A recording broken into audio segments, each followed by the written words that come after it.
Okay, Assalamualaikum. Pada video sebelum ni saya ada bagi tahu yang enjin second hand yang saya telah pasang pada motor Demak Evo Z ada mengalami sedikit masalah, iaitu kickstarter menjadi keras. Jadi saya cuba untuk cek di bahagian magnet terlebih dahulu sebelum saya buka head dan juga block. Nak tengok takut di bahagian magnet ni dia berkarat. Jadi bila dia berkarat, dia dah stop kat situ.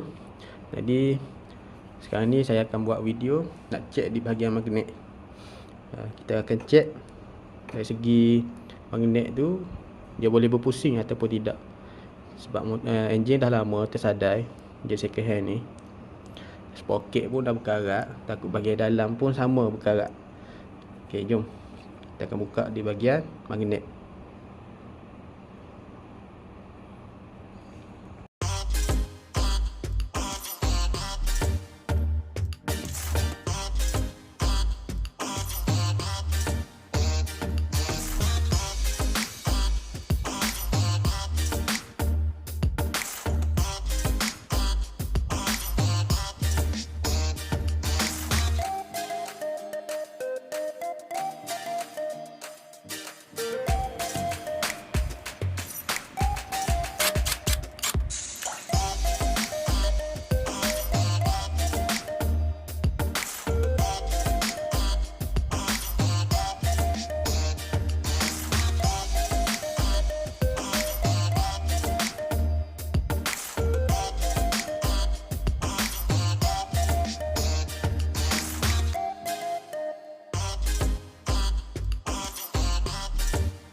Okay, di bahagian magnet saya dapati tak ada masalah,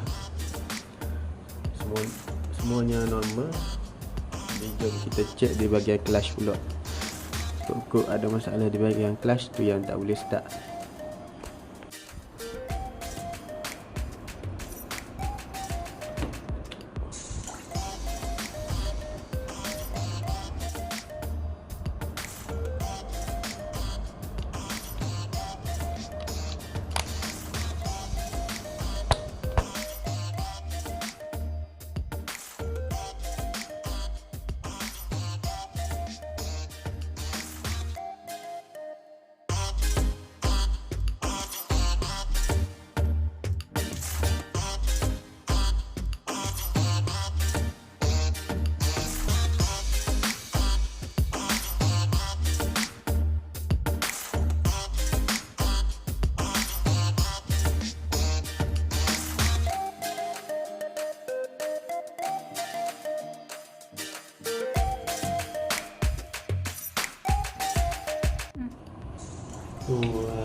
Tengok daripada cover gear ni memang dia dah campur dengan air, minyak hitam dah campur dengan air. Lepas tu dia jam dekat bahagian clutch, dia jam kat sini. Bila saya pulas tadi dia dapat kejap, lepas tu dia tak boleh pulas dah.